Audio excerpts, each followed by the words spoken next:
temos o privilégio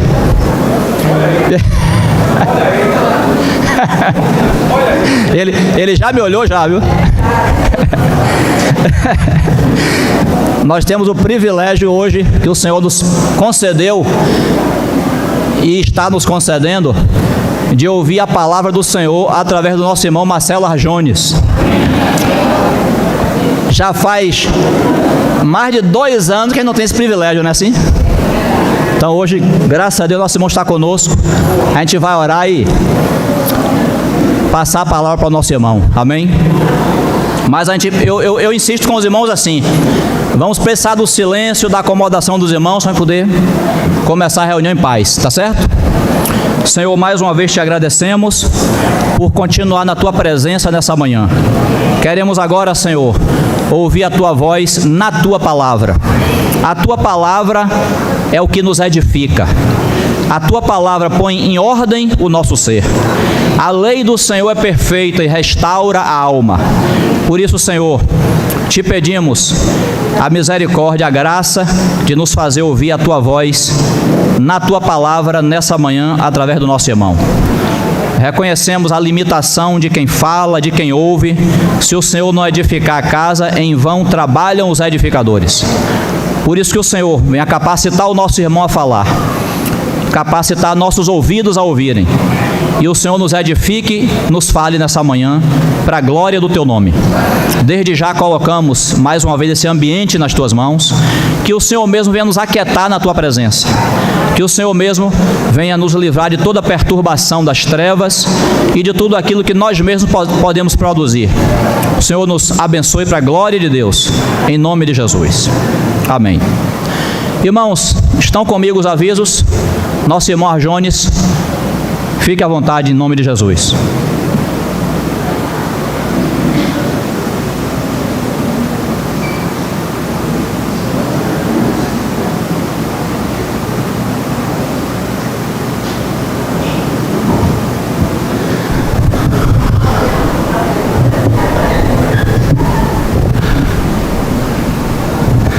Amém, irmãos.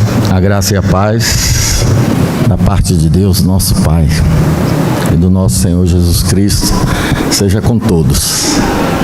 Meu coração aqui está cheio de alegria e de júbilo, né? Cheio de júbilo ao rever meus irmãos. É pouco tempo. Lu falou mais de 2 anos, creio que estamos caminhando para 4 anos. Mas não está perto daqueles que me trocaram a fralda, que me ajudaram na minha caminhada, que foram meus amigos, companheiros, né?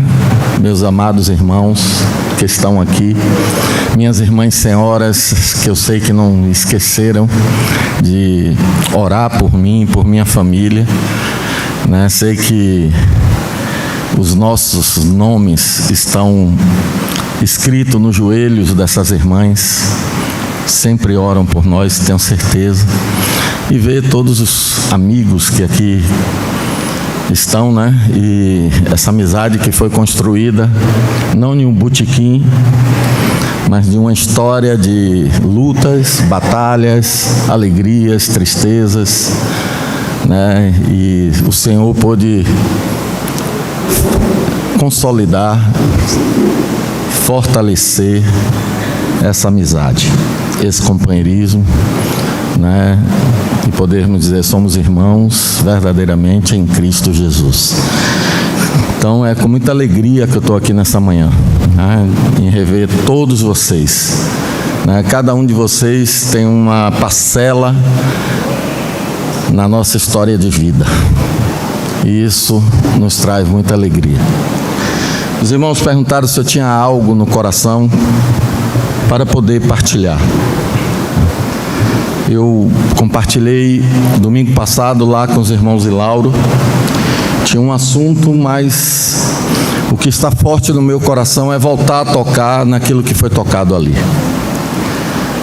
Que o Senhor possa me dar graça nesse momento e dar graça aos irmãos aqui, né, para juntos podermos meditar, né, nessas palavras, trazê-las ao coração e compreender né? Que o Senhor abra nosso entendimento para compreender o nosso processo de crescimento na fé, compreender a vontade, os caminhos que o Senhor tem preparado para cada um de nós. Mesmo quando erramos esse caminho, mesmo quando nos desviamos, Deus, Ele não muda. Graças a Deus, ainda que sejamos infiéis, Ele permanece fiel. Vamos ter mais um tempo de oração e considerar esse assunto, trazer essa meditação, para que cada um de nós possa, na luz do Senhor, compreender qual a vontade dEle, qual o caminho dEle. Por que eu enfrentei esse processo tão difícil em minha vida? E para onde o Senhor quer me conduzir com tudo isso? E tirar nossos olhos das tribulações, das circunstâncias muitas vezes tão difíceis que nos é apresentada, e focar, colocar os nossos olhos no Senhor e não fazer da nossa dor um ídolo para nós, não nos colocarmos em posições de vitimismo, mas compreender qual a vontade do Senhor, E eu quero dizer que experiências difíceis não é um privilégio apenas para nós nesse tempo presente. Todos os servos do Senhor que nós encontramos na Bíblia, se você ler o livro de Salmos, você vai ver quantas dúvidas, incertezas, dúvidas do amor do Senhor e tantas outras coisas que os salmistas viveram e no momento muitas vezes não compreenderam, até que entraram na casa do Senhor e a luz jorrou sobre eles e eles puderam entender porque eles enfrentaram tudo aquilo. Então eu gostaria de ler, que juntos meditássemos nesse assunto, se o Senhor assim nos permite, amém? Senhor, somos gratos a Ti e é de coração alegre na Sua presença de podermos estar aqui com nossos irmãos, Senhor. Nós continuamos declarando a nossa dependência, Senhor, de Ti, da unção que o Senhor já proveu para nós, não por obras de justiça praticada por nós, porque o Espírito Santo foi derramado sobre a sua igreja, não porque aqueles homens eram bonzinhos, mas porque o seu Filho foi sacrificado em nosso lugar, porque Ele derramou o sangue dEle em nosso lugar, porque o Senhor não deixou na morte, o ressuscitou, o glorificou, deu a Ele o nome que está acima de todos os nomes, e Ele recebeu de Ti a promessa e derramou isso que temos hoje, a pessoa bendita do Deus Espírito Santo derramada em nossos corações, o Consolador, o Espírito da verdade que nos guia a toda a verdade, e é na dependência dEle que queremos abrir a Sua palavra, que queremos ouvir a Sua palavra e viver também a Sua palavra. Nos ajude aqui nesse tempo, repreenda toda ação das trevas, todo espírito enviado para querer distrair as nossas mentes, roubar a palavra do Senhor dos nossos corações. Repreenda, Senhor, todo espírito maligno, destrua toda obra do diabo, porque o Senhor nos chamou para sermos edificados juntos, para servirmos juntos, para a glória do Teu nome, Senhor. Nós oramos em nome do Senhor Jesus.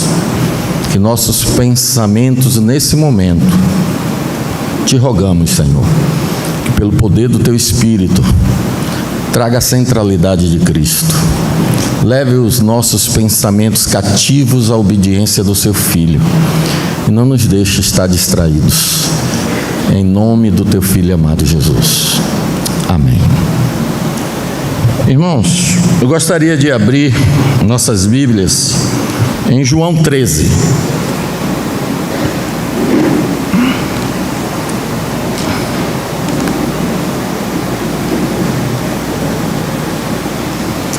João capítulo 13. Evangelho de João, capítulo 13.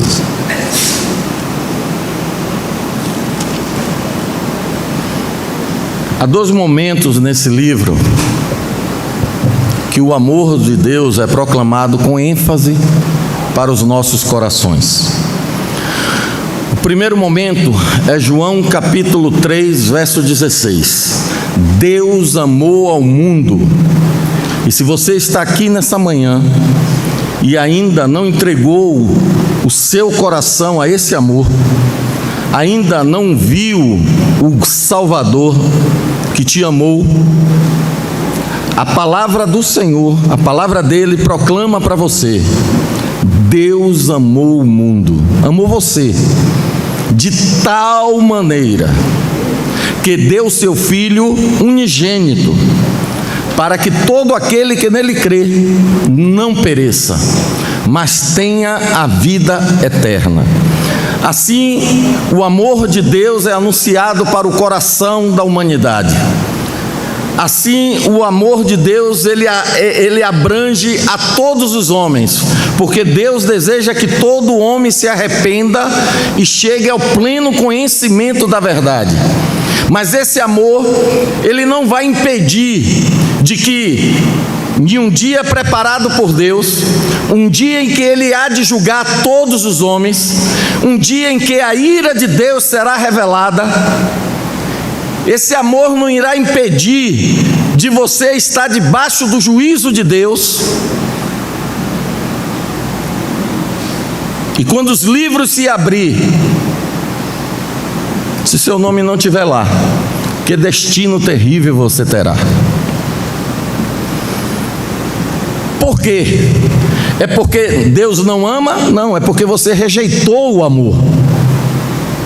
Você rejeitou o Filho de Deus. O Evangelho está sendo anunciado, as boas novas estão sendo anunciadas. Deus amou e Ele deu o seu Filho. Não há maior prova de amor do que essa. Não há maior prova de amor do que essa. Deus amou você de tal maneira.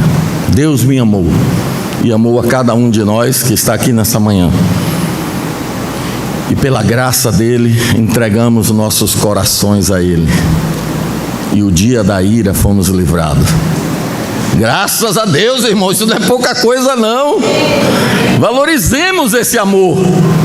Deus nos livrou da ira vindoura, que talvez vivamos como se não existisse esse dia. Talvez vivamos nesse mundo como o dia do juízo nunca irá chegar, mas vai chegar porque está determinado por Ele. Assim como Jesus, o Filho de Deus, pisou nessa terra em um momento, no momento certo, e esse dia já tinha sido antecipadamente profetizado, e muitos talvez não crescem nele, pouquinhos estavam aguardando Ele. E Ele veio, né? Por isso estamos aqui. Então esse amor é anunciado para o coração de todos os homens.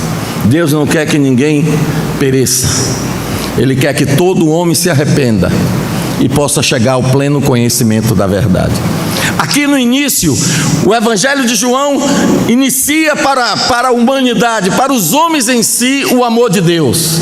Mas tem um outro momento em que o amor de Deus também é proclamado. O ágape de Deus. O amor que tudo crê, que tudo espera, que tudo suporta. O amor que não acaba. Porque Deus é amor. Há um outro momento que esse amor também é anunciado para os nossos corações. Agora esse amor é anunciado de forma particular, de forma pessoal. Deus agora direciona essa palavra para aqueles que são dele. Por quê? Porque muitas coisas essas pessoas, aqueles discípulos iriam viver. Muitos momentos difíceis aqueles discípulos iriam enfrentar. Momentos difíceis de perseguição, momentos difíceis de luta contra o próprio pecado, sua própria natureza, momentos difíceis de queda, de pecar feio, de desobedecer a Deus. Então agora o Senhor reafirma esse amor de forma bem particular para o coração daqueles que são dele. E aí nós vamos ler João capítulo 13.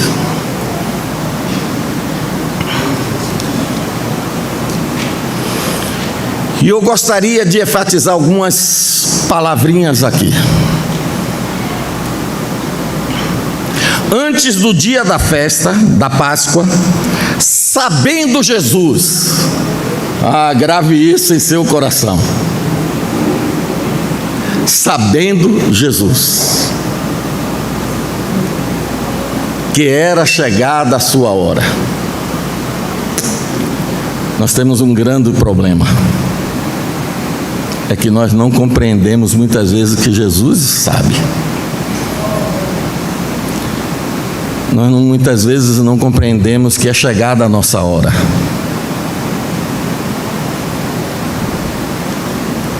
Mas Jesus sabe que o momento mais difícil da vida dele tinha chegado. A prova mais escura, a noite mais escura da alma dele havia chegado.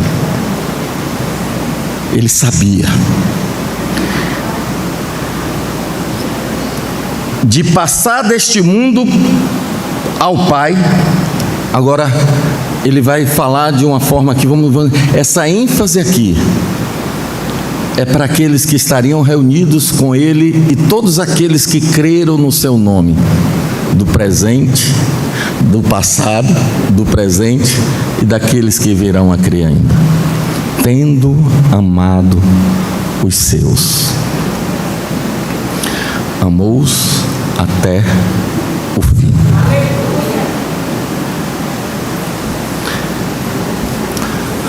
Esse fim não pode ser colocado: eu caí e ele deixou de me amar.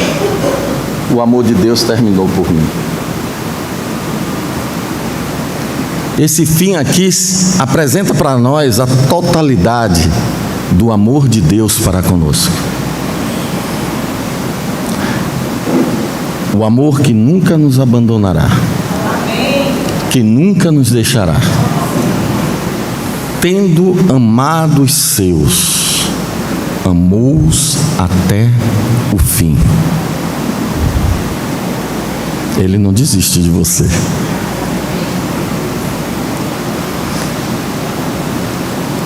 Vamos continuar lendo.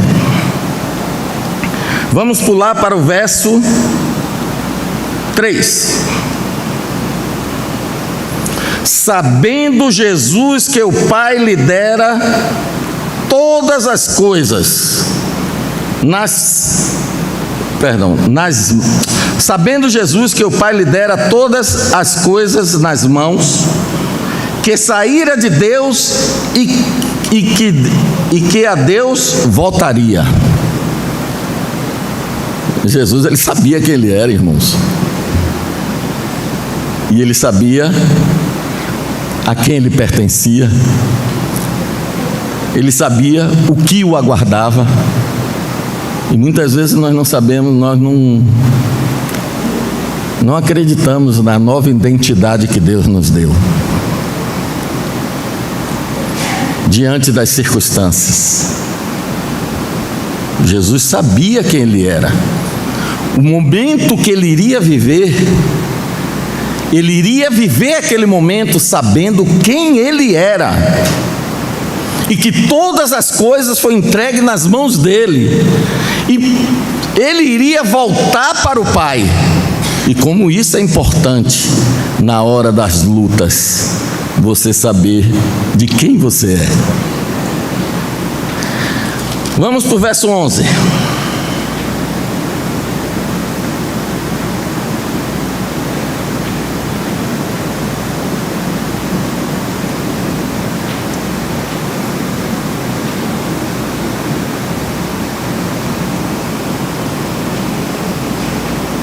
Só um minutinho.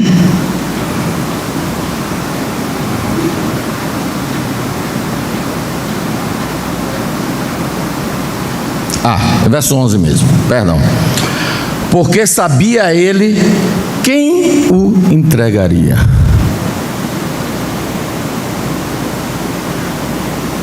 Jesus não foi pego de surpresa por causa do pecado de Judas. Você acha que ele não sabe sua condição? Você acha que ele não sabe o que passa em seu coração? Você acha que ele não sabe o que vai acontecer? E é isso que me encanta, porque sabendo quem eu sou, ele me amou até o fim. Sabendo o que eu iria fazer, ele me amou até o fim. Sabendo que um dia eu me renderia ao amor dele, porque ele me amou de tal maneira que se entregou por mim. Sabia que logo depois de eu me entregar a esse amor, todas as besteiras que eu iria cometer. Mas tendo amado os seus, amou-os até o fim. Eu gostaria de colocar aqui 3 personagens, para compreendermos como esse amor amou até o fim. Primeiro vamos falar de um servo de Deus do passado. Depois trocaremos em 2 servos do tempo de no próprio momento que o Senhor ainda estava vivo, e para quem que ouviu essas palavras, e o outro depois que o Senhor já havia ressuscitado. Coloque isso no seu coração, tendo amado você, a mim, ele amou até o fim, completamente, totalmente, sabendo quem eu e você é. Ele nos amou assim. Vocês lembram? Todos nós conhecemos a história de Davi. O homem segundo o coração de Deus. E esse homem segundo o coração de Deus, sabendo que havia chegado o tempo, era o momento dos reis irem à guerra. Mas Davi, naquele momento, não foi à guerra. E muitas vezes nós vivemos como se não tivéssemos em uma guerra. Não compreendemos o mundo espiritual, não entendemos a batalha espiritual, vivemos de férias, vivemos como se um exército de um mundo invisível, que é mais real do que esse, não existisse. E deixamos de vigiar, deixamos de batalhar. Assim foi Davi. Era o momento dos reis irem à guerra, e Davi decidiu ficar em casa. Deixou a ociosidade tomar conta dele naquele momento, e não foi à guerra. Enquanto o exército estava batalhando do Senhor, Davi estava em casa. E de repente ele, naquele momento de tranquilidade, ele vai na terraça e olha e contempla ali, vê uma mulher formosa diante dele tomando banho.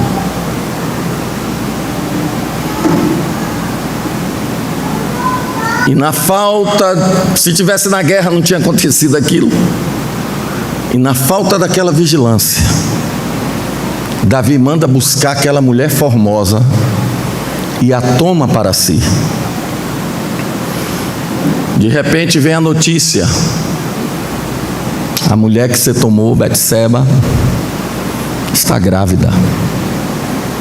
O homem segundo o coração de Deus cometeu essa atrocidade em um momento de falta de vigilância. Ele cai com uma mulher, engravida aquela mulher. Mas é o homem segundo o coração de Deus. Ele compreendia o amor, compreendia a disciplina, ele conhecia o Deus que ele tinha, mas estava sem vigiar. Estava tranquilo, vivendo como se a batalha não estivesse acontecendo. E o laço do passarinheiro foi armado para ele e ele caiu. Mas podemos imaginar que a mente daquele homem foi tomada pelas trevas de tal forma que ele disse assim: poxa, ela está grávida, temos que fazer algo, vamos encobrir isso aqui. Manda chamar o marido dela. Olha a arquitetação da mente de Davi. Ele vai vir cansado de guerra, desejo de namorar vai estar top. testosterona do homem lá em cima, vai tomar umas e vai se deitar com aquela mulher, e o filho não é meu, é dele. Aqui eu estou falando do homem segundo o coração de Deus. Vou deitar. Urias vem da guerra, tudo armado, tudo bonitinho, só que Urias tinha um coração puro. Urias não vai para a casa da sua mulher, dorme nos pátios dos soldados, e Davi acorda no outro dia e diz: meu plano deu certo. Deu nada, Deus frustrou. Urias está aí no pátio, não foi dormir não. Ele: meu Deus, o que é que eu vou fazer com esse homem? Chama ele. E Urias disse: o exército, o meu senhor, o exército está no campo de batalha, meus companheiros estão lá na guerra, morrendo, lutando por ti, rei. Joabe está lá na frente da batalha. O senhor acha que eu violaria, que eu quebraria isso? Que eu faria uma ofensa dessa? Não. Eu não me atrevo a ir deitar com minha mulher, não. Eu quero estar aqui, quero voltar para o campo de batalha. E Davi disse: então vou fazer outra coisa aqui. Fica aqui, Urias. E encheu a cara de Urias. Bebeu, comeu, ofereceu tudo de bom para Urias. Urias comendo, Urias bebendo. Disse: não, agora ele está ébrio, ele perdeu o sentido, agora ele vai lá estar com a mulher dele. Urias vai para o pátio dos soldados. E Davi aí se frustra. Nós estamos falando de um homem segundo o coração de Deus, de um servo de Deus, do salmista Davi. A grande maioria dos salmos é dele. Estamos falando desse homem aqui, que às vezes a gente acha que essas coisas não podem acontecer com a gente. Estamos blindados, estamos guardados pelo poder de Deus. Sim, Ele nos guarda, mas não dê lugar ao diabo. E aquele homem não vai para a guerra. A mente em trevas de Davi arquiteta outro plano. Escreve lá. Como Davi foi, hein? Escreve lá: Joabe, entrega a Joabe. Mandou o próprio Urias levar a sentença de morte dele. O próprio Urias vai lá todo feliz: o rei mandou te entregar essa carta. Quando Joabe lê, eu acho que Joabe deve ter tomado um susto. Opa, um homem de guerra desse, um dos valentes dele. Joabe coloca Urias no pior lugar da batalha, e quando ele estiver no pior lugar da batalha, diga ao exército para recuar, para que ele morra.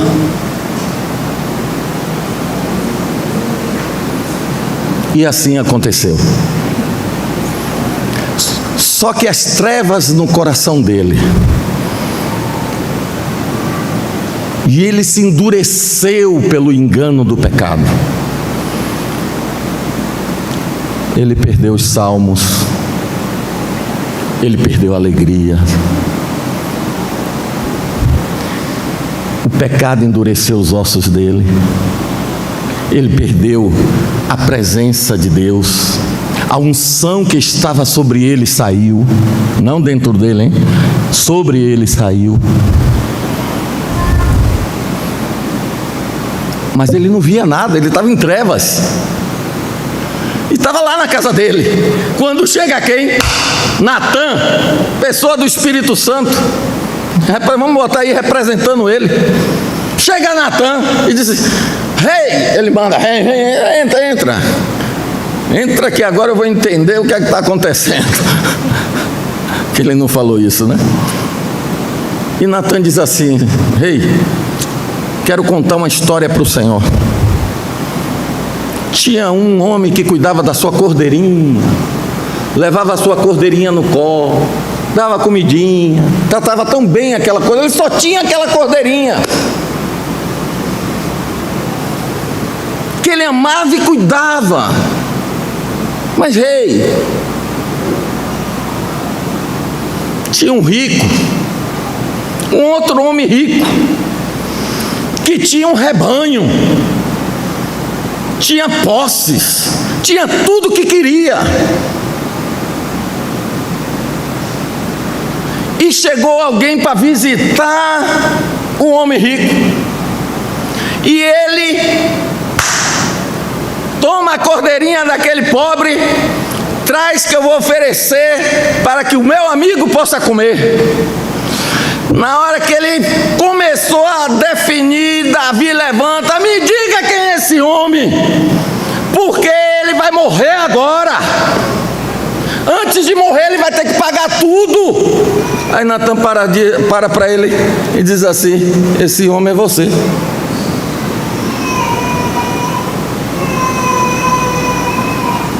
Esse homem é você, Davi.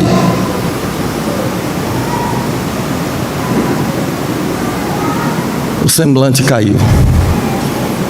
Não tem mais o que argumentar nada. Foi convencido pelo Espírito na pessoa, vamos dizer, foi convencido pela palavra de Deus na boca de Natan. Ele agora se cala. E a disciplina sobre ele é proclamada.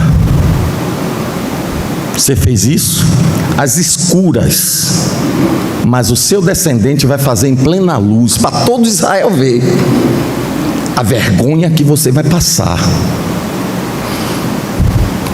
Vai perder o seu filho, vai se levantar contra você.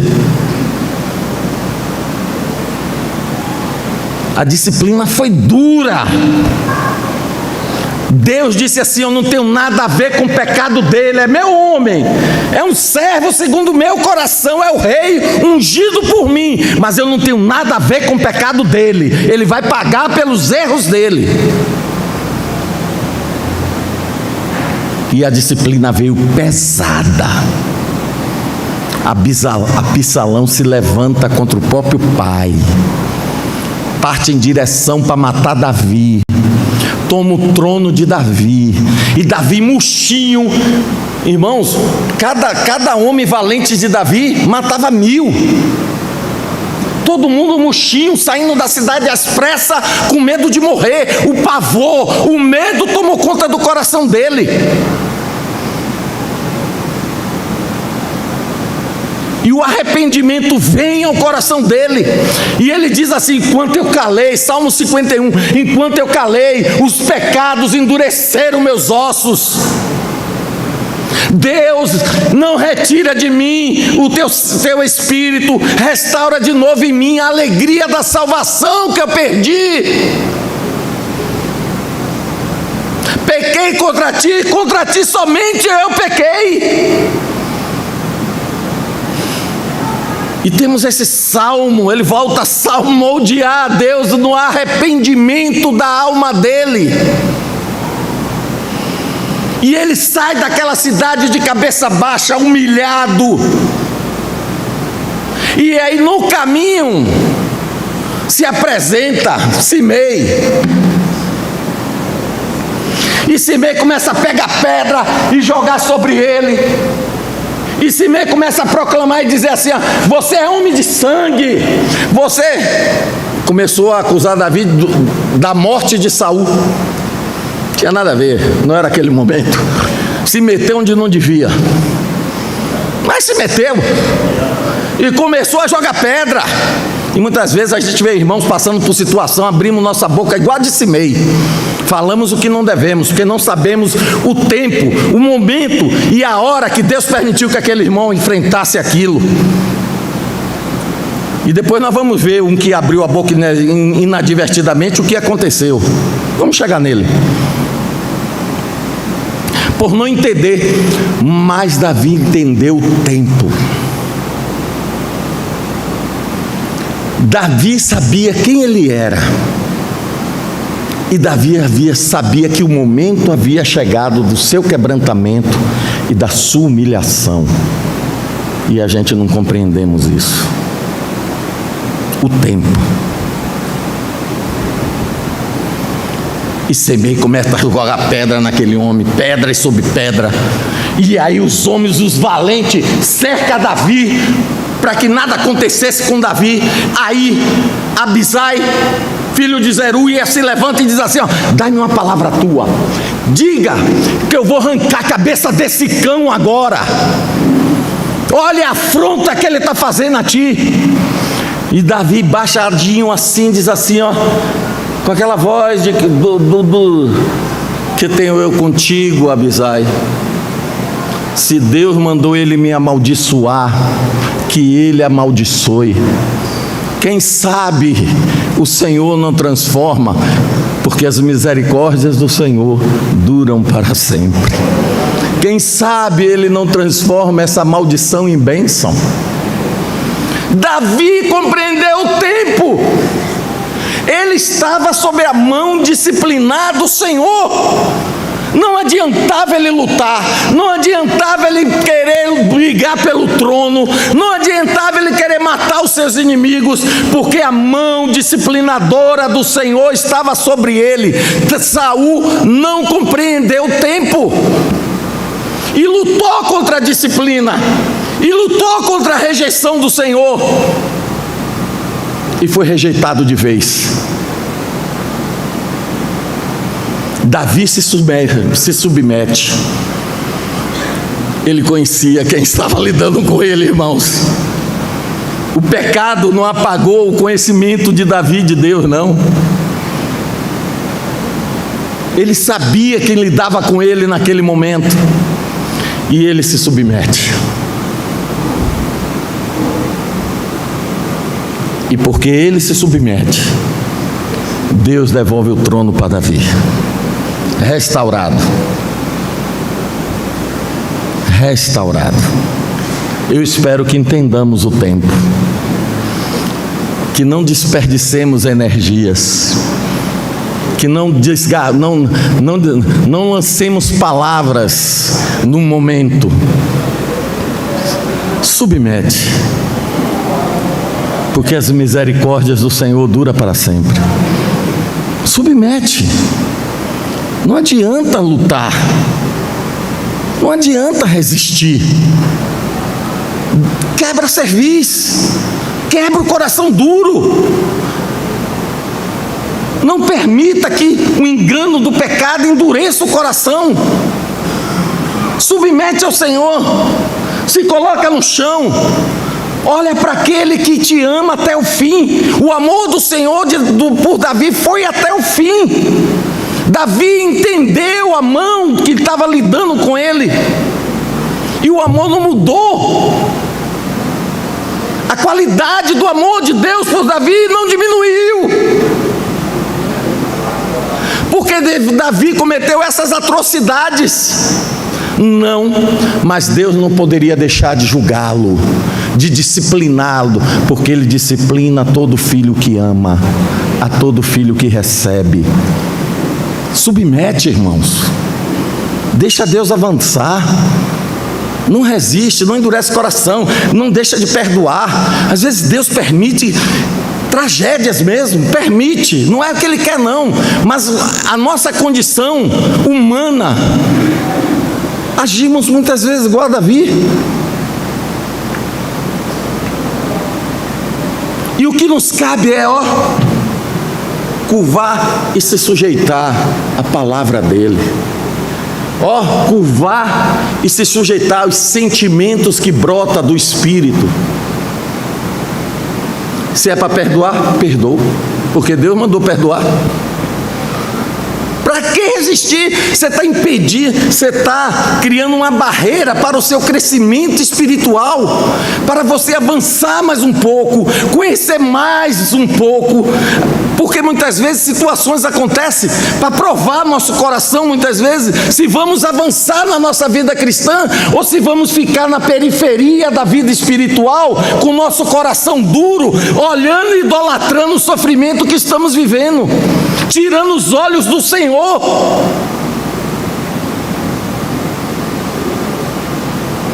Deus não perde nada, nem os seus pecados Ele perde. Ele vai usar, como fez com Davi. Você vai aprender agora o amor na disciplina, meu filho. vai ser pesada a disciplina sobre sua vida. Imagine, Abisalão botou assim uma terraça, né? Talvez, eu não sei se era a mesma terraça onde estava Davi olhando Betseba, mas naquela terraça, Davi botou todas as concubinas dele e diante dos olhos de todo Israel manteve relação com todas elas. O filho dele. E ele sabia porque aquilo estava acontecendo. Enquanto eu calei, o pecado envelheceu os meus ossos. Tendo amado os seus, amou-o plenamente. Na plenitude do amor, ele não desistiu daqueles que falharam com ele. Vamos ver outro personagem. Se olhamos assim, olhamos a vida do apóstolo Paulo. Paulo, para mim, muitas vezes parece como José. Olha para a vida de José, não tem nada na vida de José que a gente possa dizer: esse homem pecou. Mas existe uma experiência que eu creio, particularmente, os irmãos podem discordar, particularmente eu creio que foi uma experiência pessoal, que Paulo não está falando de outra pessoa, ele está falando dele. Paulo era fariseu de fariseu, a seita mais radical do judaísmo. Foi criado aos pés de Gamaliel. Era um observador da lei de Deus, um homem segundo a lei irrepreensível. O homem era tão feroz, tão zeloso do Senhor, que ele diz assim: essa seita se levantou e eu vou caçar cada um, porque é um perigo para a religião judaica. E com ira e ódio partiu em direção a matar e a prender os filhos de Deus. Mas era um homem justo, cheio de justiça própria. Cheio de justiça própria. Talvez ele disse que ele era um jovem que se avantajava aqueles que eram da mesma idade dele. Eu não sei como Paulo olhava aqueles jovens que estavam ali com ele. Aí, eu não amo o Senhor, não se dedica à lei. Paulo se converte. O Senhor aparece para ele, faz uma revelação gloriosa, que aquele Jeová que ele cria, era o Cristo que ele perseguia, era o Jesus. Cristo não, era Jesus, homem. E esse Jesus homem é o Cristo. Era Jesus que ele perseguia. Ele tem essa visão gloriosa, recebe aquela visão e já começa a pregar o Evangelho. Já começa a declarar: eu estava totalmente equivocado. Eu perseguia aqueles que verdadeiramente são os filhos de Jeová. Eu perseguia os filhos do Senhor, porque Jesus é o Cristo, é o Messias. E tentava comprovar para os judeus que aquele Jesus era o Messias. Tentam já matar ele na primeira investida. Ele vai para Jerusalém, os irmãos já de olho, tudo com um olhar, ele está vindo, está armando aí. Paulo está armando. Esse homem perseguia, ninguém queria encostar. Aí Barnabé, filho da consolação, olha lá e diz assim: vem cá, Paulo. E Paulo pode apresentar a ele a visão, o testemunho, e ele é abraçado pelos apóstolos, mas tira ele daqui porque a turma está querendo matar ele. Ele agora vai ver, agora ele vai ver o que ele fez os outros sofrer, ele vai sofrer agora por causa do nome dele. E Paulo vai e passa um tempo lá, se eu não me engano, mais de 10 anos, quando ele é chamado de novo. E ele vai apresentar agora uma experiência de um homem radical, segundo a lei, de um homem cheio de justiça própria, um homem que observava e tentava agradar a Deus, servindo a Deus, guardando toda a lei de Deus, um homem que era zeloso pela lei, mas que não compreendia a plenitude. Não foi na salvação que ele recebeu a plenitude da visão do Evangelho da graça de Deus. E naquele momento ele vai falar para nós uma experiência que, segundo a lei, que levou ele à vergonha. Particularmente eu creio que é uma experiência dele. Os irmãos podem discordar. E ele diz assim: a lei diz, não cobiçará. Eu guardei 9 mandamentos, parafraseando, mas a lei também diz, não cobiçará. E quando eu me deparei sobre esse mandamento, eu descobri que havia uma outra lei em mim. Que quando a lei diz não cobiçará, e eu tentava não cobiçar, eu descobri que havia uma lei dentro de mim que despertava todo tipo de cobiça.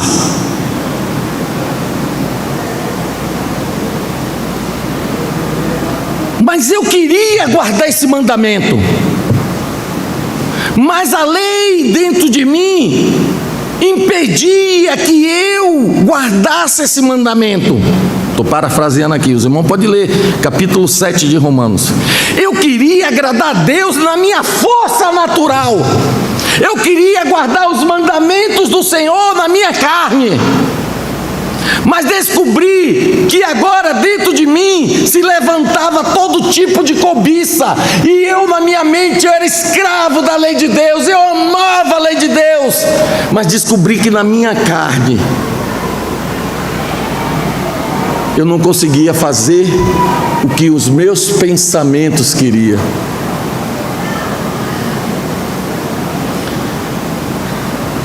Eu queria não cobiçar, mas encontrei uma força dentro de mim, um poder dentro de mim, uma lei que estava ligada à minha carne, a lei do pecado e da morte,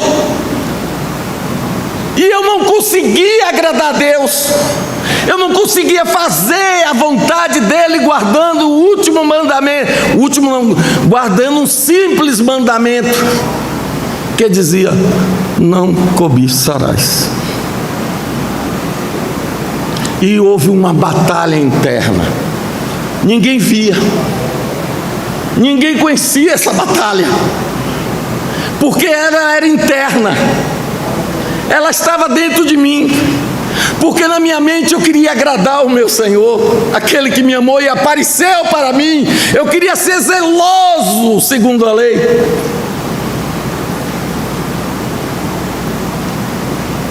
e eu tive a graça de descobrir, e ele faz uma proclamação que todos nós vamos fazer em um certo momento ou não: miserável, miserável homem que eu sou,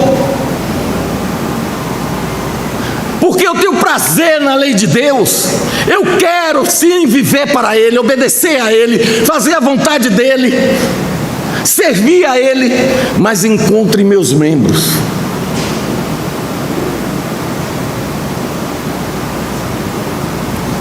um poder que me impede a viver tudo que eu quero viver para Deus.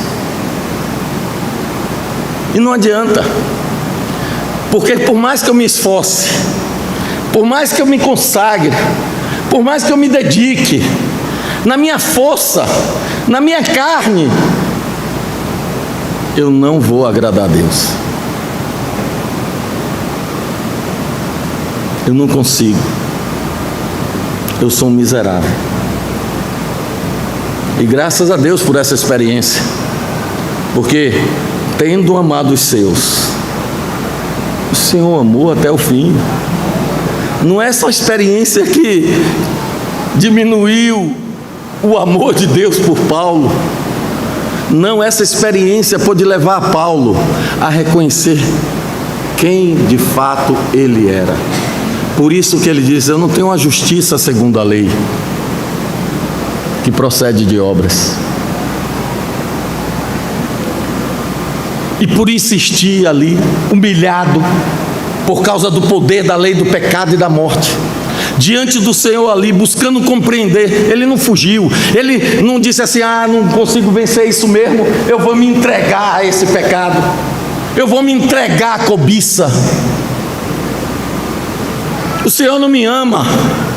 Aí, me salvou para eu viver uma vida miserável, me sentindo nada, me sentindo impotente, um incapaz de agradar a Ele. Eu vou me entregar aqui a essa experiência que eu não consigo vencer esse pecado. Não. Ele se humilhou, ele esteve ali, e Deus pôde revelar para ele mais um pouco da plenitude do Evangelho, da graça de Deus, a herança que ele tinha em Cristo. No mesmo momento que ele diz: miserável homem que sou, logo depois ele diz assim: graças a Deus, por Cristo Jesus, nosso Senhor. Por quê? Porque a lei do Espírito de vida em Cristo Jesus me livrou da lei do pecado e da morte. Ele foi levado a um passo mais, ele foi levado a um conhecimento maior do Senhor.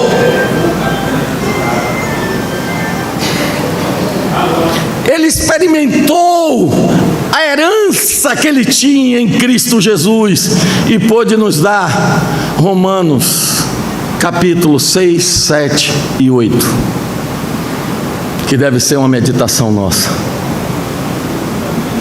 E compreendeu: quem está na carne não pode agradar a Deus. E compreendeu que a aparência, segundo a carne, a religião, que às vezes a gente é igual a árvore de Natal, a gente se enfeita todo para os irmãos, todo bonitinho, ninguém sabe o que está passando dentro, mas Deus sabe. Diz que sabia ele quem o iria trair. Deus sabe quem é você, quem sou eu. Deus conhece as misérias que eu posso produzir. E Paulo pôde se humilhar e compreender aqueles que ainda não alcançaram plenamente uma vida em Cristo, e nos deu o caminho, nos mostrou a trajetória para desfrutarmos de uma vida plena, livres da lei do pecado e da morte. Porque quando nos convertemos, nós nos sentimos os super-homens cristãos. Fazemos tudo, vencer o pecado é tão fácil, mas o tempo vai passando, a paixão vai se esfriando, as experiências vão se tornando mais fortes, e encontramos na nossa frente, não é o diabo, encontramos na nossa frente a nós mesmos, e começamos a compreender que nós mesmos somos um empecilho para avançar na vida cristã. O nosso eu é o problema, que aliado ao diabo, arma suas ciladas para nós mesmos cairmos nela. E quando não vemos isso, nós vivemos na justiça própria, olhando os irmãos de lá de cima, como estão os irmãos, contemplando aqui embaixo. A gente olha os irmãos assim de cima. Eu chegava em casa, quando me converti, minha mulher e meus filhos estavam lá na TV, eu desligava: vocês não amam o Senhor, na cara de todo mundo quem tivesse. E ali a árvore de Natal estava se enfeitando, ficando frondosa, bonita, cada bola, cada bolão, estrelinhas. Aí me dava uma televisão, aqui em casa não vai ter televisão não, pegava e dava para os outros. Aí um dia eu parei: por que Deus está me dando tanta televisão? Cada televisão que eu boto aqui eu dou e Deus manda outra. Até um dia que eu me encontrei comigo mesmo,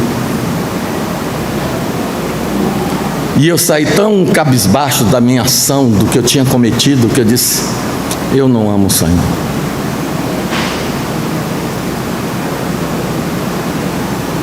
Eu não sirvo para servir a Deus. Mas Deus eu não sabia que Ele estava impedindo de eu me sentar no lugar de juiz e de apontador dos irmãos. E quando eu encontrei comigo mesmo, eu me humilhei e ia desistir da minha fé. E o Senhor me socorreu, porque tendo amado os seus, Ele amou até o fim. E minha experiência de fracasso foi o momento mais glorioso que eu pude ver o meu Senhor, e o quanto Ele me amava, mesmo eu não demonstrando para Ele tão grande amor. E pude continuar. E alguns aqui trocaram minhas fraldas, alguns aqui me suportaram, me levaram no colo, abraçaram minha família, criamos amizade e companheirismo, e aqui estamos até o dia de hoje. E como é bom ver os irmãos perseverando em dias tão difíceis, de um deserto espiritual tão grande, mas vocês estão perseverando até o fim, e isso é uma alegria. Isso inunda o nosso coração de gozo, de júbilo na presença do Senhor. Tendo amado os seus, Ele amou até o fim. E Paulo pôde ser o apóstolo que foi, porque pôde aprender com a experiência de fracasso que teve. E foi levada a revelações e revelações do Senhor. Revelações tão grandes que ele descobriu um segredo. Porque às vezes, irmãos, a gente, essas árvores de Natal cheias de justiça própria, vamos pregar o evangelho, estamos ali, estamos servindo, estamos isso, e não percebemos algo. O demônio se manifestou, expulsa! Expulsamos o demônio, impomos mãos, gente é curada. E isso vai nos colocando em um altar, e a gente não vê o altar. A gente se sente a pessoa mais humilde do mundo, mas não podemos esquecer que Deus está vendo. Ele sabe quem nós somos. E vamos assim, subindo. E Paulo descobriu isso, porque ele orou 3 vezes ao Senhor: tira esse espinho da minha carne. E Deus disse para ele: Paulo, a minha graça te basta. Mas quando Deus disse para Paulo: a minha graça te basta, é porque onde abundou o pecado, superabundou a graça? Não, Deus não está falando isso para Paulo. Paulo, ele descobriu que quanto mais ele era usado por Deus, quanto mais ele tinha revelações gloriosas do Senhor, mais soberbo ele se tornava. Ele não se tornava mais humilde. E Deus disse assim: eu vou botar um espinho na sua carne para te esbofetear. Então ele descobriu que quando ele estava fraco, aí é que ele estava forte. E ele diz assim: por causa das grandezas da revelação, foi-me posto um espinho na carne. Não foi posto um espinho na carne dele porque ele estava vivendo em pecado, não. Foi posto um espinho na carne dele por causa das grandezas da revelação que ele estava tendo. Ele tinha dentro dele algo que não é tirado quando nos convertemos. A soberba não é arrancada do nosso coração quando nos convertemos. E Deus sabe disso, ao ponto que ele pôde escrever e dizer: eu nada sou. Sabe o que é ser nada? Alguém se sentir um nada.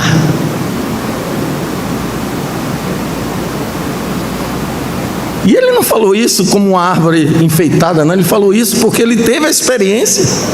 Ele sabia que não era ele, mas a graça de Deus nele. E ele teve que ser levado a isso, a aceitar aquele espinho que, para que ele se mantivesse humilde. para que ele aprendesse a humildade, porque ele não trouxe a humildade. Jesus disse assim: aprendei de mim, que eu sou manso e humilde de coração. Ele é a humildade, Cristo em nós. E tem um outro servo de Deus, que não compreendeu logo como Paulo. Esse viveu lado a lado do Senhor Jesus. Esse teve uma visão gloriosa do Senhor Jesus. Esse foi usado tremendamente pelo Senhor Jesus. Era um líder nato. Nosso amado Pedro. Primeira revelação. Então, o povo está dizendo aí: que diz os homens que sou? E os olhos de Pedro é aberto. Que revelação gloriosa Pedro teve. Tu és o Cristo, o Filho do Deus vivo. Ah, bem-aventurado és tu, Simão Barjonas. Não foi carne nem sangue que te revelou, mas meu Pai que está nos céus. Ah, Pedro deve ter se sentido aí, diante dos outros. Quem proclamou foi eu. Minha boca foi usada por Deus para falar quem era Jesus. E ele diz que eu sou a pedra. Mas a pedra é a revelação que ele teve. Ele não compreendeu, talvez, naquele momento, né? E logo depois, já se julgando o bambambam da cocada preta, o Senhor vai abrir o coração dele naquele momento, vai falar da morte de cruz. E Pedro diz assim: Senhor, não pensa assim de ti mesmo não. E recebe a primeira pancada, arreda Satanás. A mesma boca que acabou de confessar Jesus, é a mesma boca que foi usada pelo Pai, é a mesma boca que agora o diabo está usando para tentar tirar Jesus dos seus caminhos. Você pode imaginar isso? E quantas vezes a gente se decepciona com os irmãos por não compreender algumas coisas. Fulano de tal falou isso comigo. Fulano de tal usou foi usado pelo diabo. Foi, mas você também não viu porque Deus usou ele, permitiu que o diabo usasse para lhe falar essas palavras. E Pedrão, nosso Pedrão, sempre se precipitando, sempre falando divertidamente: ah, paga imposto? Paga, meu mestre, paga. Oxe, é o dono da prata, paga tudo, meu amigo. E chega lá, já recebe. Deus, Senhor, sabia de tudo, tendo amado os seus, amou até o fim. Não desistiu de Pedrão no início, não, foi trabalhando Pedrão. E ali vai pescar, Pedro, de vara, hein? Quando você achar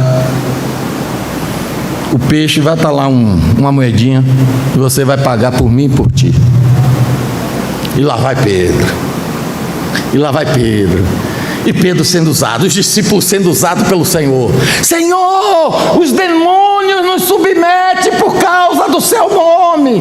E Jesus diz assim: convém que o Filho do Homem morra.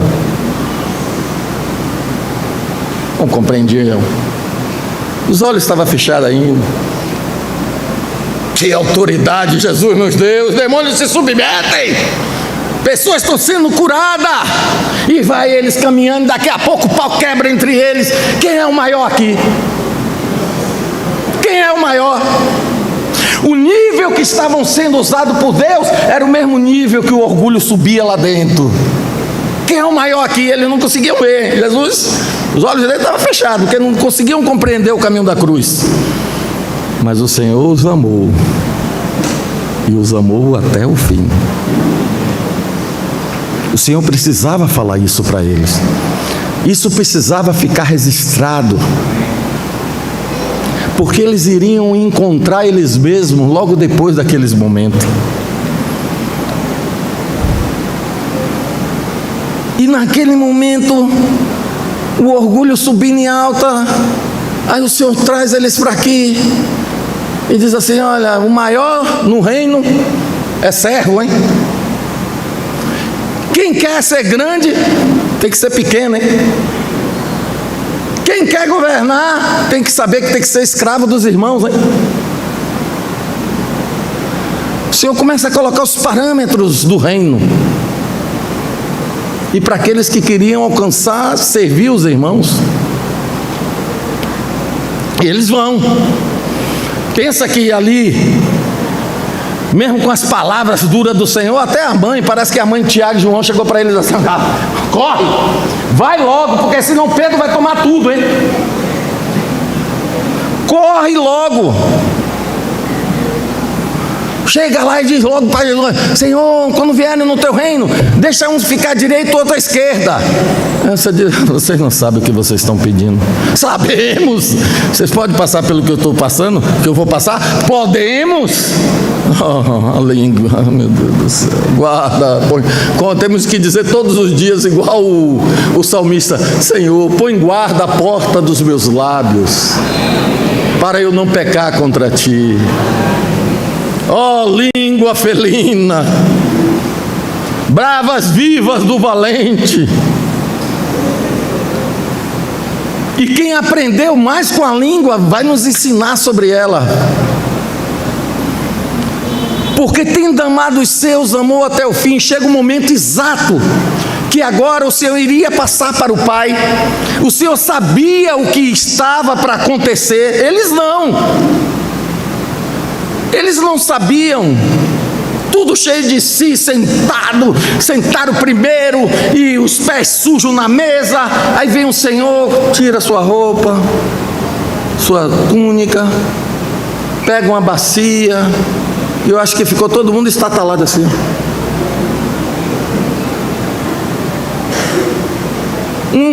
Quem vai fazer isso? Eu não. Eu sou aquele que vou estar do lado direito do Senhor.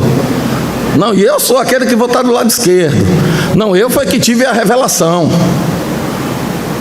Quem vai fazer o trabalho mais humilde? Que nem era digno dos escravos fazer, e sim os filhos. Quem vai pegar o cocô de bosta, a bosta que estava no pé de Pedro, para lavar? Veio pisando pela rua de sandália. Pode ter pisado lá, que era o período da Páscoa, os animais passando, cheio de cocô de cordeiro ali. Quem vai limpar aqueles pés? De repente, o Mestre e Senhor toma uma água e uma toalha e dá uma lição mais profunda do seu amor e do seu serviço, porque Ele os amou até o fim. E se olhássemos para a água e para a toalha, não teríamos tantas divisões, não teríamos tanta falta de perdão. Com a água e a toalha, Ele nos deu uma grande lição. E como diz o hino, de um padrão que nunca falha, para viver em união. E ali está Pedrão. Senhor, mais uma vez a língua. O Senhor vai pegar aquele... Não, Senhor, abre não. Eu não sou digno do Senhor lavar os meus pés. Pedro, se eu não te lavar os pés, você não tem parte comigo. Mas ele não fez isso por humildade, não. Porque ele não lavaria os pés.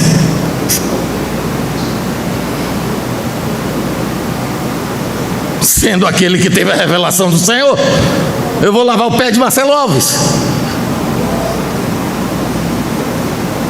Ou nada. Mas o Senhor amou. E Pedro disse: então, Senhor, lava meu corpo todo. Calma, Pedro, só os pés. Você já está todo limpo, mas tem sujeira ainda em você. Você precisa apenas dos seus pés lavados. Porque senão você vai matar aqui um monte de irmãozinho, de cordeirinho meu, quando falhar na vida cristã. Você vai sair decepando a cabeça aí de muita gente. E Pedro não se conheceu. Mas quanto mais Pedro abriu a boca, já vou terminar, irmãos. Quanto mais Pedro abriu a sua boca, alguém rogava lá em cima, o acusador dos irmãos. E o Senhor olha para Pedro e diz assim: Pedro,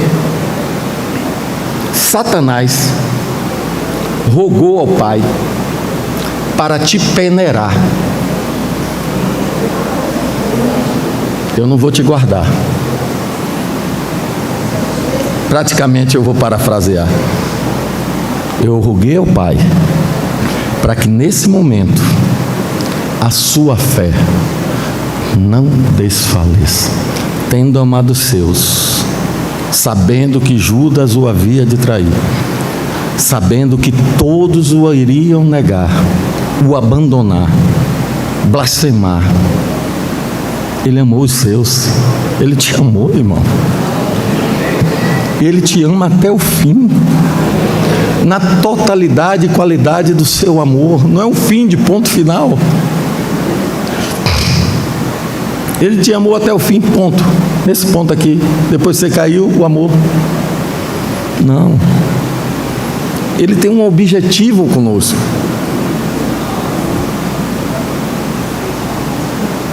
Ele sabe o fim que nós desejamos. E Ele trabalha para dar esse fim.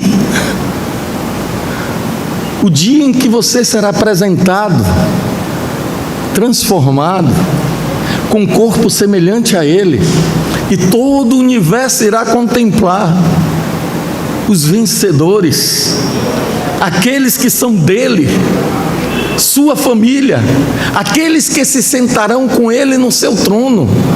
Mas antes de eu chegar a esse momento, você tem uma jornada aqui, e Ele precisa lidar com o seu ego, Ele precisa lidar com sua carne, porque carne e sangue não entra no reino.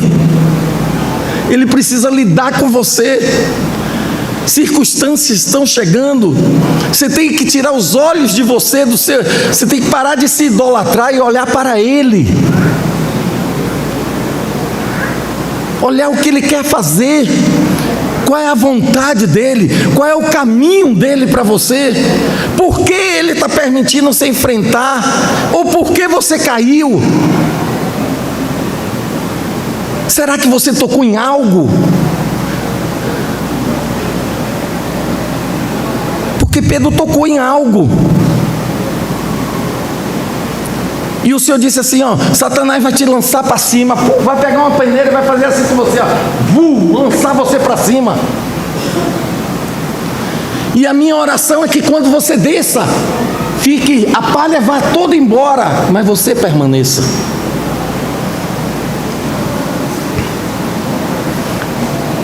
E Pedro disse, Pedro, Senhor, eu te amo. E ele falou isso como nós, no início da nossa fé, Senhor, nós te amamos. Nós oramos, Senhor, eu te amo, eu te amo. Nunca quero te desonrar, Senhor, nunca quero pecar contra ti.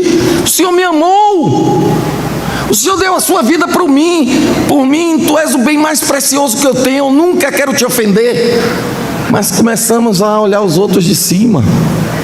Todos podem te negar. Eu nunca te negarei.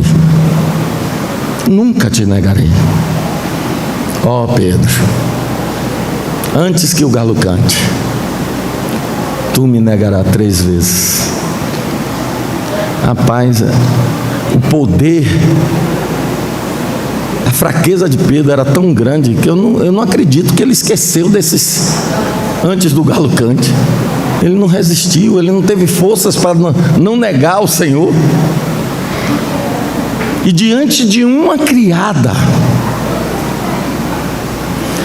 Pedro cometeu o que nenhum de nós aqui cometeu. Você acha que o seu pecado é grande? Você alguma vez lançou praga contra a pessoa que te amou? Alguém te perguntou, você conhece a Jesus? Você disse, eu não conheço esse maldito. Claro que ele não falou com esse tom forte. Ele falou, eu não conheço esse maldito, com medo. Você já chamou Jesus de maldito alguma vez?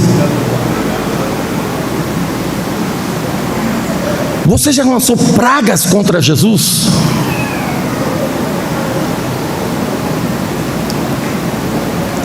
Que queda profunda a alma de Pedro teve que enfrentar. Se o Senhor não vai até ele, diga a Pedro, eu acho que Pedro se perderia na amargura do seu coração, na lama das suas lágrimas. Ele amava Jesus, e amava do fundo do coração dele, mas ele não conhecia ele mesmo. E ele teve que passar uma experiência para que, quando ele fosse recuperado, ele tratasse seus irmãos não com espada, mas com o cajado e a vara de misericórdia, de disciplina e de amor do Senhor. A lição foi dura, foi forte para a alma de Pedro. Ele se encontrou com ele mesmo, e por isso ele pôde escrever no capítulo, se eu não me engano, 4 de 1 Pedro, a carta dele. Ele pode deixar uma advertência para nós. Quem quer amar a vida? Aqui está falando alguém que caiu, hein? Quem quer amar a vida e ver dias bons? Meu casamento não será como o daqueles irmãos. Quem quer amar a vida? Eu jamais farei o que aquele irmão fez. Quem quer amar a vida e ver dias bons? Refreia a tua língua do mal. Evita que teus lábios falem dolosamente. Quem nos ensina isso é alguém que aprendeu com a queda.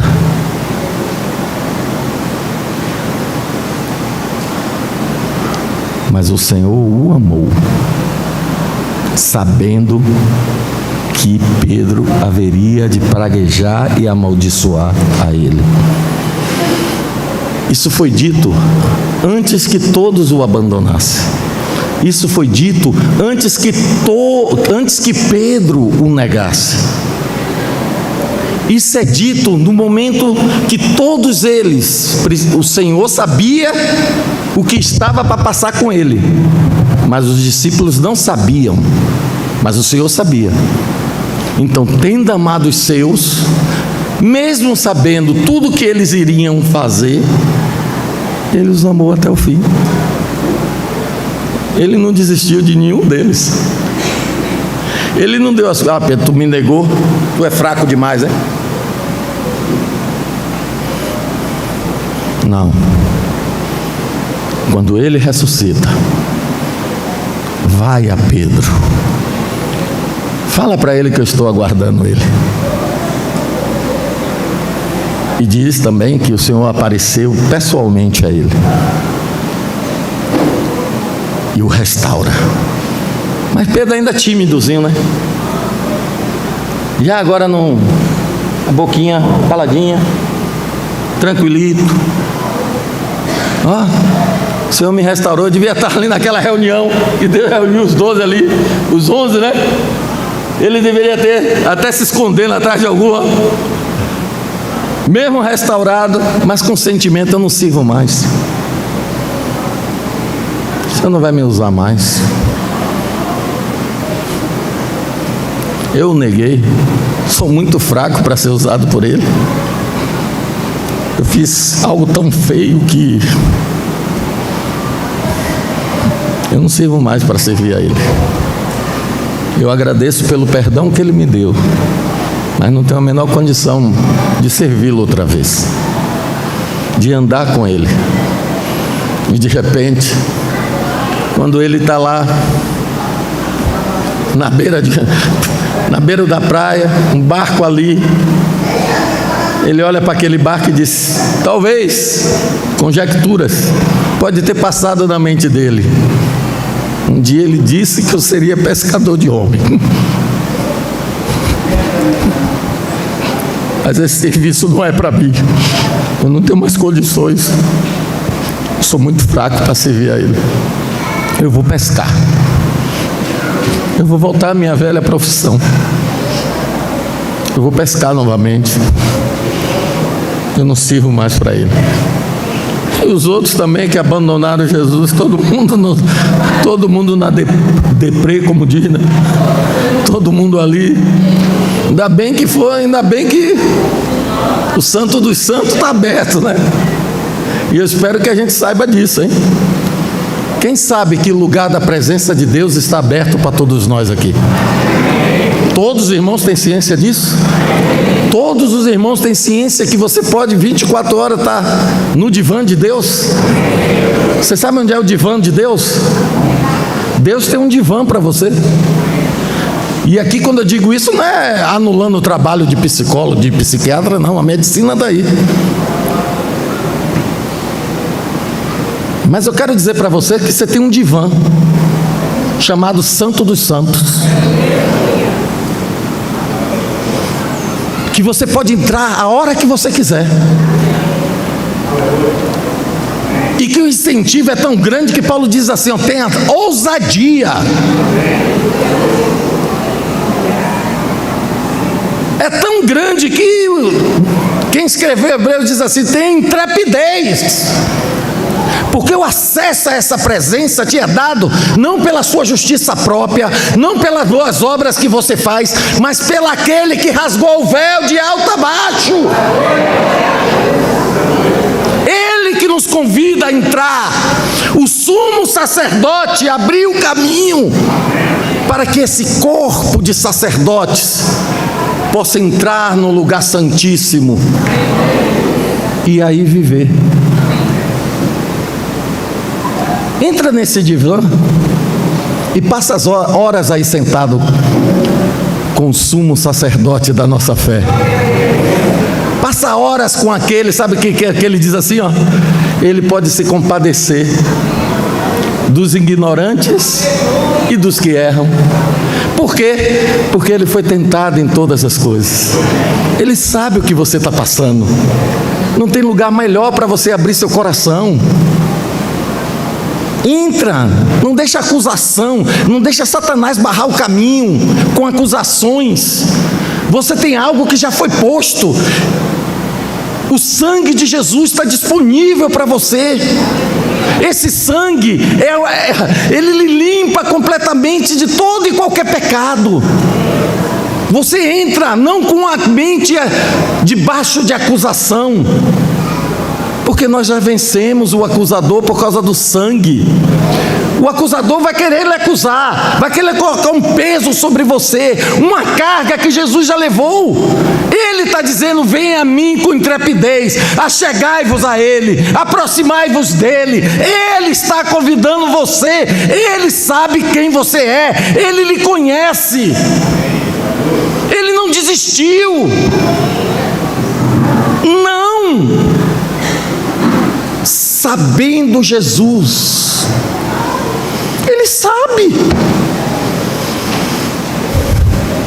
e Ele diz, entra, vem aqui meu filho, vou te colocar no meu colinho. Aqui, você não pode dar lugar às suas emoções aqui. Quando eu digo dar lugar às suas emoções nesse momento eu estou tão frio, eu não estou sentindo a presença de Deus. Deus não lhe chamou para sentir. Quando Ele nos faz sentir, glória a Deus por isso, mas Ele lhe chamou por fé. Nós partimos o pão não é porque nós sentimos que temos que partir o pão. Esse domingo a reunião pode ter sido o terceiro céu. Glória a Deus, pipocou gente falando em línguas, foi irmão vibrando, foi irmão dançando, foi irmão jubilando, foi irmão se alegrando, foi o derramar do Espírito de forma abundante na Assembleia, a presença de Deus sentida de forma tremenda. Mas na reunião seguinte pode ser o maior deserto, a frieza espiritual, não tem nada, ninguém sente nada, parece que Deus não está aqui, parece que nada funciona, parece que tudo dá errado. Mas nós estamos aqui partindo pão, não é porque eu senti ou não a presença de Deus, é porque Ele disse, partir o pão até que eu venha. Seja deserto, seja no ar, vamos dizer assim, seja no vale ou seja na montanha, eu estou aqui partindo o pão, irmão, é porque Ele disse, partir o pão até que eu venha. não estamos baseados aqui nas nossas emoções. Se for pela emoção, você vai viver um turbilhão. Sabe por quê? Porque sua emoção é como a onda do mar. Você já viu aqueles telefones antigos que quando ligava chamada longe, ficava aquela linha oscilando? Ora entendia, ora não entendia o que se falava. Assim as nossas emoções. Você sai de casa todo dia de manhã, venha como você tiver, porque você está vindo em obediência àquele que disse: partir o pão, fazer isso, até que eu venha. A mesma coisa é o Santo dos Santos. Você se achega a Deus, você se aproxima dEle, você entra nesse lugar santíssimo que é o mais profundo do seu ser. O espírito de habitação, Ele veio e se uniu ao seu espírito, e lhe fez um espírito com o Senhor. O Espírito Santo habita dentro de você. Se você pecou, ele se entristeceu. Se você teve o sentimento na reunião de, sei lá, um hino, isso aqui, não cantou, ele se apagou. Mas ele nunca sairá de você. É uma união eterna. Café com leite, uma mistura para sempre. Você hoje não ora mais como Davi. Não retire de mim o seu espírito. A unção estava sobre Davi. Você pode perder essa unção, mas filiação, essa paternidade, ela é eterna. O espírito de habitação está dentro de você. Você sabe o que é que o salmista disse? Para onde me ausentarei do teu espírito? Para onde eu fugirei da tua face? Se eu subo aos céus, lá estás. Se eu faço a minha cama no mais profundo abismo, o que é que acontece? Você sabe o que é abismo? Você já esteve no abismo das suas emoções, da sua vida?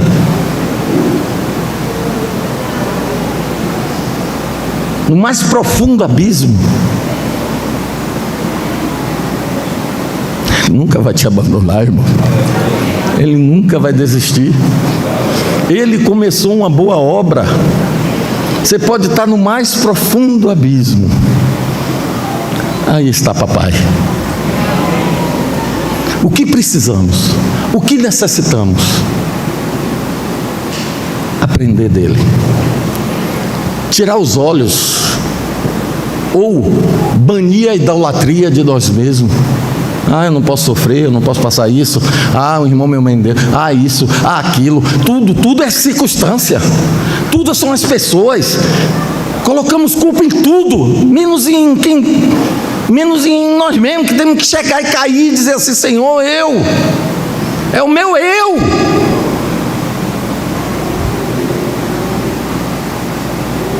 Esse relacionamento aqui é pessoal, é íntimo. Não é seu marido, não é seu filho, não é seu patrão.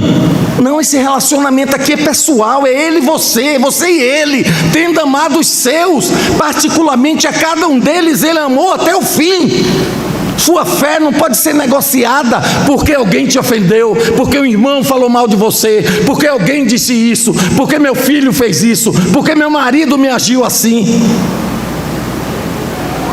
E perdoe dizer, e meus irmãos me perdoem aqui se eu falei, depois eles vão me corrigir. Cuidado para você não estar em um relacionamento abusivo e achando que você está vivendo um casamento, sofrendo violência psicológica, violência física, violência moral.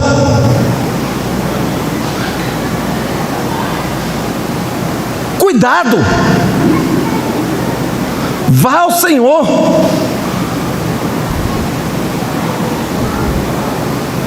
Porque quem está praticando a violência tem que se arrepender. E muitas vezes ser preso. Deus me perdoe, me guarde.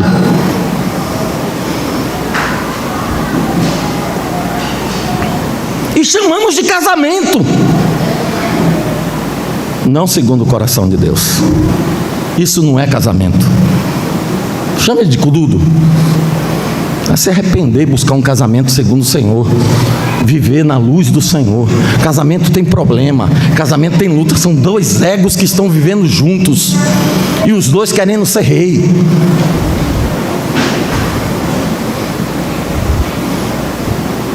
Eu acho que a lição mais preciosa que a gente precisava ter da água e da toalha devia ser dentro do casamento. Mas quando os dois querem, porque senão, se um só quer, meu Deus do céu, é um fardo pesado para carregar sozinho. É melhor ser dois do que um, então os dois têm que ver. Então, irmão, cuidado. Ah, Deus quer, vá lá ao Senhor e veja se Ele quer mesmo. Que o Senhor nos ajude. Que o Senhor nos ajude.